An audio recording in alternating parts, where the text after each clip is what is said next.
কালকে আসিফ মাহমুদ সজীব ভুঁইয়া আমার অনুষ্ঠানে এসে বলছে যে এই সরকারের ভিতরে সরকার তার বিরুদ্ধে ষড়যন্ত্র করতেছে, এটাকে আমি কি বলবো, ভালো বলবো? না না, আপনারা আমি বলবো ও আইসা বলছে যে ডিজিএফআই তার জায়গা থেকে ছবি তুইলা এজেন্সি করে বিদেশে পাঠাইতেছে, আমি এটাকে ভালো বলবো এই সরকারকে? লীগের পান্ডা ছাড়া আর কেউ এটাকে অস্বীকার করবে না। মানে লীগকে তিনি প্রথমবার পান্ডা বললেন, এইটা শুনে তো দর্শকরা খুশি হবে। একটু পরে যে কাজটা মাসুদ ভাই করেছেন ওইটাই হলো বাংলাদেশের জন্য সামনে। জনাব হাদি, আপনি কি মাসুদ ভাইয়ের কথা বিশ্লেষণ করবেন? তাহলে আপনি মাসুদ ভাইয়ের কথা বিশ্লেষণ করেন, আমি আপনাকে স্মরণ করাই দেই যে মাসুদ ভাই লীগকে পান্ডাই প্রথমবার বলতেছেন না, দর্শককে খুশি করার জন্য বলতেছেন না, এবং গত 15 বছর ধরে অন্তত পক্ষে 50,000 বার তিনি এইসব কথা বলেছেন। আপনারা সেই প্রশ্ন কেন তুলতেছেন না যে এই ডিজিএফআই যদি ডক্টর মোহাম্মদ ইউনূসের পারপাস সার্ভ না করে, ডক্টর মোহাম্মদ ইউনূসকে দায়ী করা উচিত যে আপনার ডিজিএফআই এর উপর আপনার কন্ট্রোল নাই কেন? কারণ ডিজিএফআই কিন্তু সেনা প্রধানরাও কি বলে অ্যাকাউন্টেবল করে, সেনা প্রধানের উপর নজরদারি করে, সেনা প্রধানের আন্ডারে কিন্তু ডিজিএফআই না। ওকে ওকে ওকে ওকে খালেদ ভাই, আমি একটু আপনাকে বলি, আমরা এই সরকার সম্বন্ধে একটা ফিডব্যাক গত 10 মাস ধরে দিয়েছি কমপক্ষে 100 বার, মিডিয়াও এটা প্রচুর আছে। আবার আপনাকেও আবার আজকে বলি, রিপিট করি, এই সরকার হলো বাংলাদেশের ইতিহাসের সব থেকে জনসমর্থিত সরকার এবং সব থেকে দুর্বলতম সরকার। এই দুটোই তার ক্ষেত্রে সত্য। সে সব থেকে জনসমর্থিত সরকার, গণ অভ্যুত্থানের সকল স্টেক তাকে বসিয়েছে, এবং সব থেকে দুর্বলতম সরকার এই অর্থে যে এখানে সে কন্ট্রোল নিতে পারে না। ব্যাপার হলো এটা, এই যে কন্ট্রোল নিতে কেন পারলো না, এটা নিয়ে দীর্ঘ আলাপ আছে। কিন্তু এখানে একটা দেখেন, ডক্টর ইউনূসের সাথে আর ইন্টারিমেরও যে একটা ভিন্ন জায়গা আছে, এইটা আমরা কিন্তু অ্যাড্রেস করি। আপনারা খেয়াল করবেন যে স্বাভাবিকভাবে এই সরকারের ব্যর্থতা তো ডক্টর ইউনূসের উপরে প্রথমে যাবেই, এটা যাওয়া অবশ্যই যাবে। কিন্তু আপনার খালেদ ভাই মনে থাকবার কথা, যেদিন ডক্টর ইউনূস বাংলাদেশে নেমেছেন সেদিন কিন্তু মাত্র 3টে উপদেষ্টা পদ খালি ছিল। এর মানে আগের সকল উপদেষ্টা পদ সব রেডি, ডক্টর ইউনূস আসার পরে আর মাত্র 3টে পদ খালি ছিল। তখন আমরা ডক্টর ইউনূসকে বলছি যে আপনি তাহলে এখানে কারা কারা উপদেষ্টা আছে, এখানে বিএনপির লোকজন আছে, এখানে জামাতের আছে, এখানে জাসদের আছে। এটাকে আপনি হিয়ারসে বলতেছেন নাকি প্রামাণিক সাপেক্ষে বলতেছেন? কারণ আমরা জানি ডক্টর মোহাম্মদ ইউনূস হাসপাতালের বেডে শুয়েও উপদেষ্টা পদ চেঞ্জ করেছেন। মানে আমরা তো আর, আমি ডক্টর ইউনূসের সাথে উনি প্রধান উপদেষ্টা হওয়ার পরে আমার কোনো কথা হয় নাই, কিন্তু আগের কথাও মানে আমি জানি যে আপনি যে বলতেছেন উপদেষ্টা পদে নিয়ে নেওয়া হয়েছিল, তো সেই 3 উপদেষ্টা পদে কি ডক্টর মোহাম্মদ ইউনূস ওই স্বাস্থ্য উপদেষ্টা, তারপরে এই যে এদের নিয়োগ দিচ্ছেন, এই যে এনজিও আরো 2জন যে এনজিও তাদের নিয়োগ দিচ্ছেন? না, হতে পারে, মানে হতে পারে, কিন্তু আমরা হলো যেটা বাকিদের কে নিয়োগ দিছে? এই সমস্ত গণ অভ্যুত্থানের শক্তি সবাই মিলে দিচ্ছে, কারণ পলিটিক্যাল পার্টি সবাই বসছে, বিএনপি বসছে, জামাত বসছে, এবি পার্টি বসছে, ছাত্ররা বসছে। কিন্তু আমাদের তর্কটা ওই জায়গা না। আমরা ভাই আপনারা যেটা মূলত বলতে চাই, দেখেন এই যে মাসুদ ভাই এখন পর্যন্ত যেটা বললো, মুশকিলটা হইলো, যেমন আপনি আমার সরাসরি একটা আমার একটা পরিচয় আছে যে আমি এই জুলাই বিপ্লবের বলি অথবা জুলাই গণ অভ্যুত্থানের বলি, এটার একটা শরীক। আমরা সবাই মিলে হাসিনাকে তাড়াইতে বাধ্য করছি, এর মানে এগুলো ব্যাপার আমাদের কোনো গ্লানি নাই। কিন্তু মাসুদ ভাইয়ের ক্ষেত্রে যেটা ব্যাপার, মাসুদ ভাই দেখেন, আপনি যখন কথা বলছিলেন আপনাকে তখন মাসুদ ভাই প্রথমে বলেছে একটা যে লীগের পান্ডা ছাড়া আর কেউ এটাকে অস্বীকার করবে না। মানে লীগকে তিনি প্রথমবার পান্ডা বললেন, এইটা শুনে তো দর্শকরা খুশি হবে। একটু পরে যে কাজটা মাসুদ ভাই করেছেন ওইটাই হলো বাংলাদেশের জন্য সামনে। জনাব হাদি, আপনি কি মাসুদ ভাইয়ের কথা বিশ্লেষণ করবেন? তাহলে আপনি মাসুদ ভাইয়ের কথা বিশ্লেষণ করেন, আমি আপনাকে স্মরণ করাই দেই যে মাসুদ ভাই লীগকে পান্ডাই প্রথমবার বলতেছেন না, দর্শককে খুশি করার জন্য বলতেছেন না, এবং গত 15 বছর ধরে অন্তত পক্ষে 50,000 বার তিনি এইসব কথা বলেছেন। আচ্ছা ভাই, তাহলে আমি আপনাকে মনে করাই দিই, মাসুদ ভাই যদি গত 15 বছর ধরে এটা বলে থাকে, এর সাথে আরেকটা সত্য হলো, শাহবাগে যখন নিকৃষ্টতম মব হয়েছে বাংলাদেশের, এবং সেটাকে আমার দেশ যখন ভীষণ ভাবে ব্যানার হেডিং করে এক্সপোজ করছে যে শাহবাগে ফ্যাসিবাদের পদধ্বনি, তখন মাসুদ ভাইয়ের প্রোফাইলে এখনো আছে 10ই ফেব্রুয়ারি 2013 মাসুদ ভাই একটা স্ট্যাটাস দিছে আমার দেশের, সেইটার যে এইটার নাম যদি হয় সাংবাদিকতা তাহলে আমি লজ্জিত। এর মানে যেই শাহবাগ বাংলাদেশের বিচার ব্যবস্থা ধ্বংস করছে, রাষ্ট্র ধ্বংস করছে, পুরো সিস্টেমকে কলাপস করছে, সেইটাকে যে পত্রিকা এক্সপোজ করার পরে পত্রিকার সম্পাদক জেল কাটছে, মাথা তার উড়ে দিছে। কিন্তু আপনাকে আমি আরেকটু মানে একটা সেন্টিমেন্টাল জার্নি করাই। আমার দেশ পত্রিকা কিন্তু শাহবাগের এই আন্দোলনকে সমর্থন করেছে। আপনি 2013 সালের 6 ফেব্রুয়ারি, 7 ফেব্রুয়ারি, 8 ফেব্রুয়ারি পত্রিকা দেখেন, 9 ফেব্রুয়ারি বা 10 ফেব্রুয়ারি, আমার আপনার মতো এত শার্প ব্রেন না, কিন্তু 9 ফেব্রুয়ারি এসে তারা এটাকে প্রতিধ্বনি বলেছেন, ফেসিবাদের প্রতিধ্বনি হোক, যে প্রতিধ্বনি বলেছেন সেটা বলেছেন। এখন ঘটনা হইতেছে যে আমরা সাংবাদিকতা ছাত্র ভাই, আমরা কোনো একটা পত্রিকার রিপোর্টে যখন একটা অবজেক্টিভ জায়গা থেকে যখন একটা সাবজেক্টিভ জায়গা নেওয়া হয়, আমরা আমাদের প্রাইভেট ওয়ালে মাসুদ ভাই জবাব মাসুদ ভাই দিবেন, মাসুদ ভাই আমার থেকে মানে আমি মাসুদ ভাই একদল করি এরকম ব্যাপারটা না, কিন্তু আমরা যখন কোনো কিছু সাবজেক্টিভ মানে এটা আমাদের ট্রেনিং ভাই, কোনো কিছু যখন অবজেক্টিভ জিনিসটা যখন সাবজেক্টিভ হইতে দেখি আমরা এটাকে প্রতিবাদ জানাবো। এবং আমরা কিন্তু প্রথম আলোর মন্তব্য প্রতিবেদনেরও প্রতিবাদ জানাতে দেখছি যখন এটা অবজেক্টিভিটির জায়গা থেকে সেটা সাবজেক্টিভিটিতে গেছে। একই খালেদ ভাই, এই আলাপটা হলো পলিটিক্যাল কারেক্টনেসের জায়গা। মাসুদ ভাই তো শুধু সাংবাদিক না, মাসুদ ভাই মূলত যেটা করে এটা অ্যাক্টিভিজমই করে, এটা তো সমস্যা না। পৃথিবীর বহু বড় সাংবাদিকরা প্যারালালি সাংবাদিক এবং অ্যাক্টিভিস্ট, কোনো সমস্যা নাই। কিন্তু সমস্যা হলো মাসুদ ভাই যখন এই যে শাহবাগের প্রতিধ্বনি যখন আমার দেশ বলে এইটা যদি সাংবাদিকতা হয়, তাহলে মাসুদ ভাই যখন লজ্জা পায়, সেই মাসুদ ভাই এইমাত্র যেটা করলো, সে লিগকে পান্ডা পইলে পরের লাইনে বলতেছে যে আগের সরকারের চেয়ে ভালো চালাতে পারছে, এই সরকারের হাজারটা সমস্যা আছে। আমরা বলবো এই সরকারের দায়ও বাংলাদেশের সকল জনগণের, যে যা পারবে না। কিন্তু আপনি কি এটাকে কোনোভাবে গত ফ্যাসিবাদী আমলের সাথে তুলনা করতে পারবেন? কেন তুলনা করলে কি হবে? আমি বলবো হাসিনা ফেসিবাদী সরকার ছিল, কিন্তু এই সরকার ফেসিবাদী না, কিন্তু হাসিনার চেয়ে অর্থনৈতিক বা রাজনৈতিকভাবে ভালো চালাইছে কি খারাপ চালাইছে। আমি যদি দেখি হাতে, আপনি আমাকে বলেন, কালকে আসিফ মাহমুদ সজীব ভুঁইয়া আমার অনুষ্ঠানে এসে বলছে যে এই সরকারের ভিতরে সরকার তার বিরুদ্ধে ষড়যন্ত্র করতেছে, এটাকে আমি কি বলবো? ভালো বলবো? আমি বলবো ও আইসা বলছে যে ডিজিএফআই তার জায়গা থেকে ছবি তুইলা এজেন্সি করে বিদেশে পাঠাইতেছে, আমি এটাকে ভালো বলবো এই সরকারকে?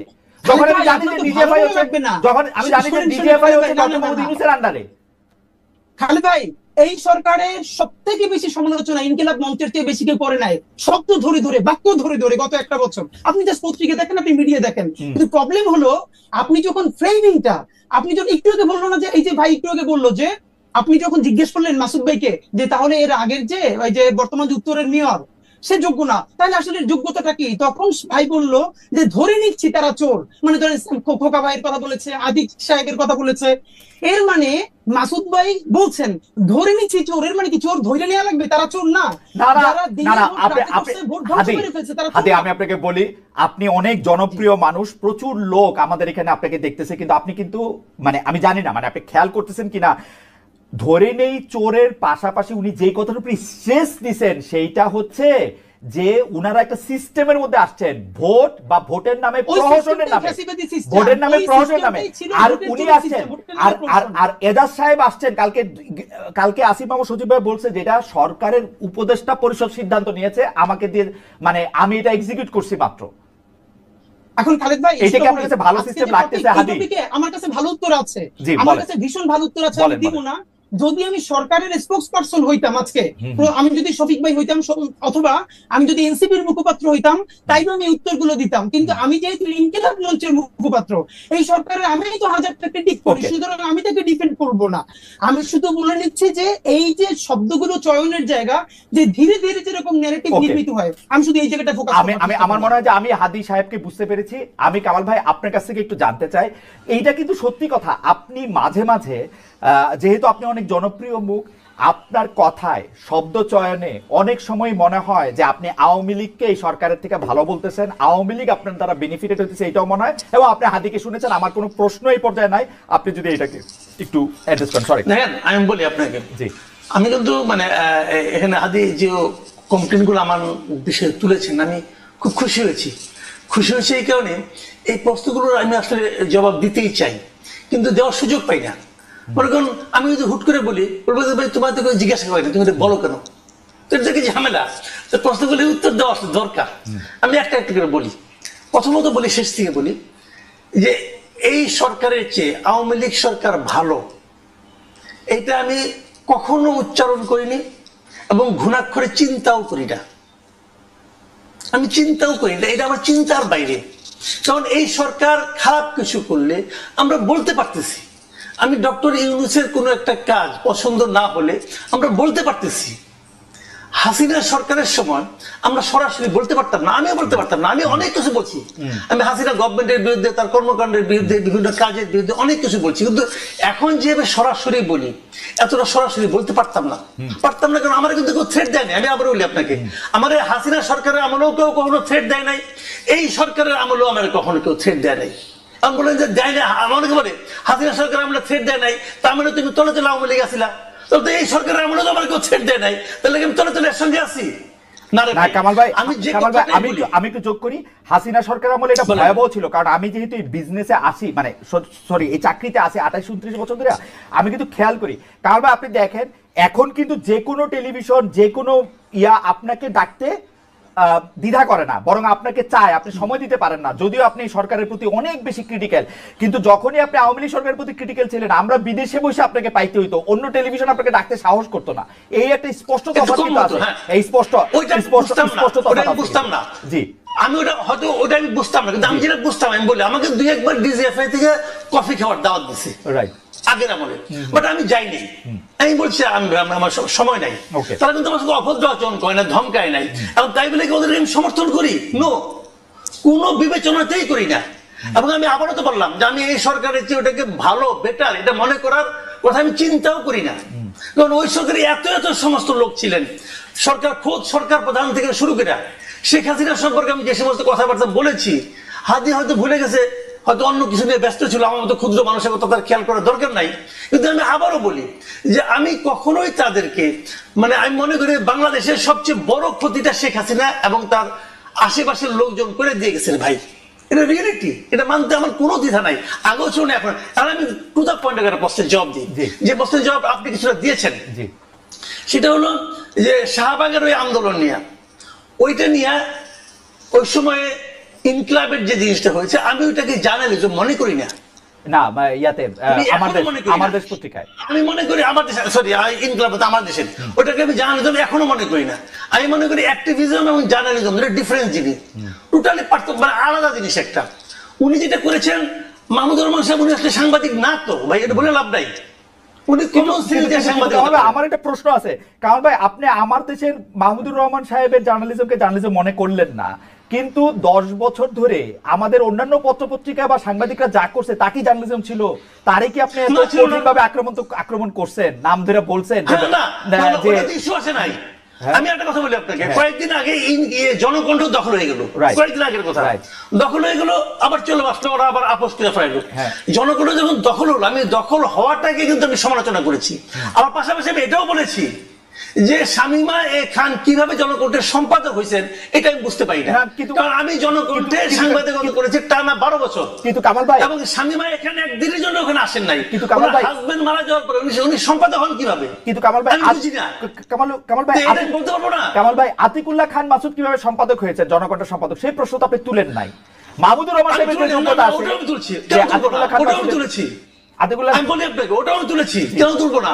ওইটা আমি বলি, ওটা আমার একটা লেখা আছে ভাই, আমি রিপোর্টার ভয়েস যেটা আছে, সেই ডিআরইউ ম্যাগাজিন বেরোয়, ওখানে আমি স্পষ্ট করে লিখেছি যে উনি কিভাবে সম্পাদক হলেন, মালিক হিসেবে সম্পাদক হলেন, সবাই তারা মেনে নিছে, তখন আমি জুনিয়র রিপোর্টার, আমি মেনে নিছি, বলেছি আমি ওখানে, এটা কেন বলবো না? বাংলাদেশে তো সবাই, বাংলাদেশে তো সবাই মালিক সম্পাদক। আনার হোসেন মঞ্জু কিভাবে সম্পাদক হলেন ইত্তেফাকের? আচ্ছা, এখানে একটা কথা আছে, কথাটা হলে গেলাম বলি আপনাকে, শাহাবুদ্দিন সাহেবের আইনটা করার আগ পর্যন্ত তো সম্পাদক হইতে কোনো বাধা ছিল না, ওটা তারা আইনগতভাবে পারত।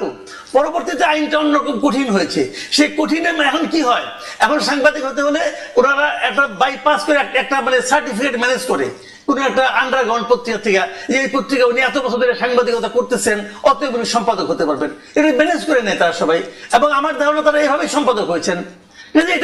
আমি যেটা বলছিলাম যে তখন ওই মূল পয়েন্ট আসে, তাহলে আবার পরে আবার জবাব দেওয়ার সময় পাবো না, পরে প্রশ্ন উঠবেও না। এটা হলো আমার দেশের ওই হেডলাইন, ওই নিউজটা আমি পড়েছি ভাই, ওইটাতে যেটা ছিল দ্যাট ওয়াজ নট জার্নালিজম, কথা পরিষ্কার। ওই উনি যে প্রেডিক্ট করেছেন, উনি যেভাবে লিখেছেন, ওইটা ছিল অ্যাক্টিভিজম, এবং ওই activism maybe right, maybe not right, সেটা অন্য হিসাব, ওই আলোচনা আমি যাচ্ছি না, কিন্তু ওটা জার্নালিজম না। আমি সেটাই বলেছি যে এটা যদি সাংবাদিকতা হয় তাহলে ভাই আমার অবজারভেশন এটা, আমি কিন্তু আমার ওখান থেকে কামাল ভাই, সাংবাদিকতা তো পৃথিবীতে বহু রকম, আপনি একরকম সাংবাদিক, আমি আপনি দুজন ক্লাসেই পড়ছি যেটা অবশ্যই বহু রকম আছে। আপনি এটা সাংবাদিকতা না, এটা কেমনে বলবেন মাসুদ ভাই? না না, আমি এখনো যেটা, অনেক সাংবাদিকতার ধরন আছে, অনেক সাংবাদিকতার স্কুল আছে, এক এক স্কুলিং এক এক রকম, কোনো সমস্যা নাই। আমি তো আমার স্কুলিংটা নিয়ে বলবো, আমি যেভাবে শিখেছি, আমি যেভাবে ভেবেছি, আমার ভাবনার সঙ্গে যায় না, ওকে আমি বলছি না। কিন্তু কামাল ভাই, আপনি যদি এই আপনার লিটমাস পেপারে ঘষেন, তাহলে আমেরিকার অর্ধেক টেলিভিশন বাদ পড়ে যাবে, অর্ধেক নিউজ পেপার বাদ পড়ে যাবে, লন্ডনের অর্ধেক নিউজ পেপার বাদ পড়ে যাবে, ভারতে তো টিকবেই অল্প কয়টা। আমি এমনকি আমি ভারতের সবচেয়ে জনপ্রিয় পত্রিকা বাংলায় আনন্দবাজার, ওটাকে আমি সাংবাদিকতা মনে করি না। কারণ আমি মনে করার অধিকার, আমার নিজস্ব মতামত আমি কি আমার ফেসবুকে দিতে পারবো না? ওকে, আমি আমার মতামত দিচ্ছি। আপনি কি